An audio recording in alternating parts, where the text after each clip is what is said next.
여러분 축하드립니다. 드디어 우리가 그토록 기다렸던 진짜 돈의 흐름이 보이기 시작했습니다. 지금 가상자산 시장이 조금 흔들린다고 불안해하시나요? 절대 그러실 필요 없습니다. 오히려 지금은 전율을 느껴야 할 타이밍입니다. 왜냐하면 지금 워싱턴 DC에서는 가상자산 시장의 판도를 완전히 뒤바꿀 거대한 입법 전쟁이 막바지에 다다랐기 때문입니다. 이건 단순히 코인 가격이 오르고 내리는 차원의 문제가 아닙니다. 지난 수십 년간 이어져 온 낡은 금융의 질서가 무너지고 리플과 XRP가 주도하는 새로운 디지털 금융의 시대가 법적으로 공인받는 역사적인 순간입니다. 시청자 여러분은 오늘 이 영상을 통해 왜 지금 이 자산에 모든 에너지를 집중해야 하는지 그 논리적 근거를 완벽하게 파악하시게 될 겁니다. 최근 시장 상황을 냉정하게 한번 뜯어보겠습니다. 비트코인이나 이더리움 같은 대형 자산들에서 기관 자금이 역대급으로 빠져나가는 모습을 보셨을 겁니다.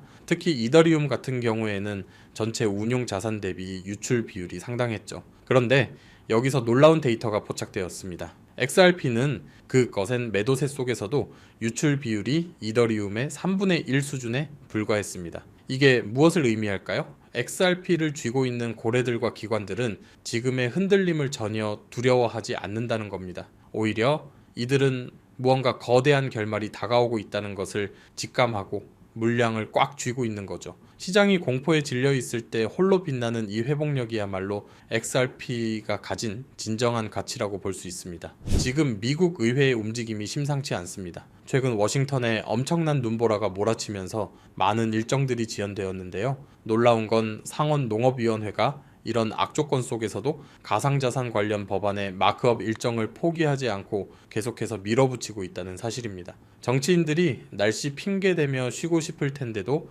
이렇게 서두르는 이유가 뭘까요? 그만큼 이 법안이 미국의 국가 전략적 측면에서 시급하다는 뜻입니다. 초당적인 협상이 이미 물밑에서 끝났고 이제는 법안을 세상에 내놓기 위한 마지막 조율 단계에 들어섰다고 봐도 무방합니다. 단순히 지연되는 게 아니라 더 완벽하고 강력한 법안을 만들기 위한 폭풍전야의 고요함인 것이죠. 그동안 우리가 답답했던 이유는 딱 하나였습니다. 정치를 하는 사람들이 블록체인이 뭔지, 디파이가 뭔지 전혀 몰랐다는 거죠. 하지만 이제 분위기가 완전히 바뀌었습니다. 상원 의원들이 스터디 그룹을 만들어서 블록체인 인프라를 공부하기 시작했고 디지털 자산이 단순한 투기 수단이 아니라 미래 경제의 핵심 동력이라는 점을 인정하기 시작했습니다. 미국 내 6천만 명에 달하는 유권자들이 가상 자산을 보유하고 있다는 점도 이들을 움직이게 만든 강력한 동력이 되었죠. 낡은 서류 더미 속에 갇혀있던 금융 정책들이 이제는 최첨단 알고리즘과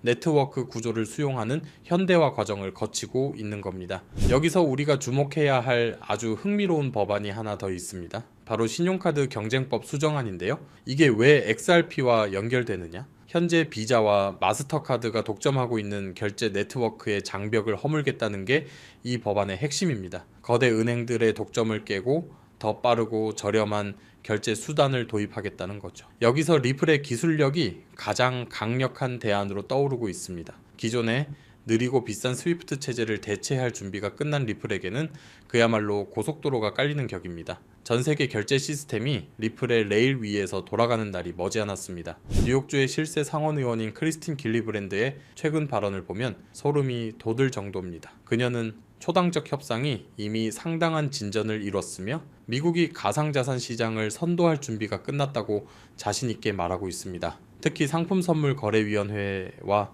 증권거래위원회 사이의 해묵은 주도권 다툼을 끝내고 각자의 역할을 명확히 나누는 가이드라인이 완성되었다는 점이 핵심입니다. 금융의 중심지 뉴욕을 지역구로 둔 의원이 이런 말을 했다는 건 월가의 거대 자금들이 이미 이 법안을 환영하며 진입대기 신호를 보내고 있다는 증거입니다. 여러분, 명확성이라는 단어가 투자에서 얼마나 무서운 힘을 발휘하는지 아십니까? 클래리티 법안, 즉 규제 명확성 법안은 가상자산 시장의 모든 불확실성을 한 번에 제거하는 게임 체인저입니다. 그동안 기관 투자자들이 들어오고 싶어도 못 들어왔던 이유는 법이 없어서였습니다. 이게 증권이야? 상품이야? 라는 질문에 누구도 확답을 못 줬기 때문이죠. 하지만 이 법안이 통과되면 도로의 규칙이 확립됩니다. 규제 사각지대가 사라지면 소송 리스크 때문에 주춤했던 기업들이 앞다투어 미국 시장으로 쏟아져 들어올 겁니다. 그 중심에 바로 리플이 있습니다.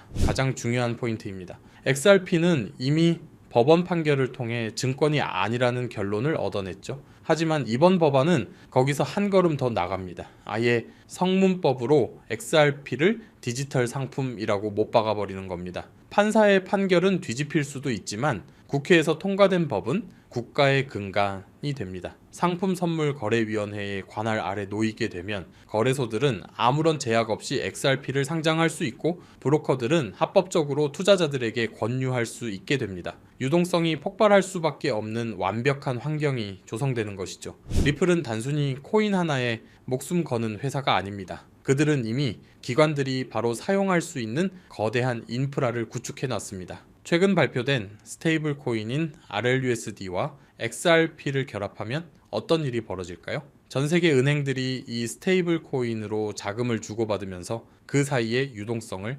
XRP가 담당하게 됩니다. 규제기관의 승인 아래 파생상품 시장까지 열리게 되면 XRP는 명실상부한 글로벌 금융의 핵심 자산으로 등극하게 될 겁니다. 이건 단순한 상상이 아니라 지금 실시간으로 진행되고 있는 로드맵입니다. 그동안 우리를 괴롭혔던 증권거래위원회와 상품선물거래위원회의 싸움도 이제 종지부를 찍고 있습니다. 트럼프 행정부의 강력한 의지 아래 두 기관은 이제 서로를 견제하는 게 아니라 협력해서 시장의 파이를 키우는 방향으로 선회했습니다. 공동 규칙을 제정하고 시장의 예측 가능성을 높이는 작업이 시작된 거죠.